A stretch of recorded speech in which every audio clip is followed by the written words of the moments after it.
రానున్న సంక్రాంతి బరిలో మంచి అంచనాలు నెలకొల్పుకున్న సాలిడ్ చిత్రాల్లో young and talented hero Teja Sajja హీరోగా national award winning director Prashanth Varma తెరకెక్కించిన భారీ చిత్రం హనుమాన్ కూడా ఒకటి.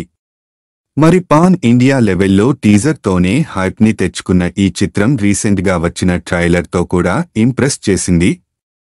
మరి ఈ ట్రైలర్లో ఓ రేంజ్లో అనిపించిన అంశాల్లో అయితే ఎండింగ్లో వచ్చిన హనుమాన్ విజువల్స్ కూడా ఒకటి. మరి ఇందులో చూపించిన కళ్ళు చూస్తే వెంటనే అందరికీ ఒక్కసారిగా గుర్తుకొచ్చిన పేరు మెగాస్టార్ చిరంజీవి. చాలామంది ఆ పాత్ర చేస్తుంది చిరంజీవి అనే ఫిక్స్ అయిపోయారు. అయితే అసలు ఈ క్రేజీ అంశంపై దర్శకుడు ప్రశాంత్ వర్మ మరింత ఆసక్తి రేపాడు.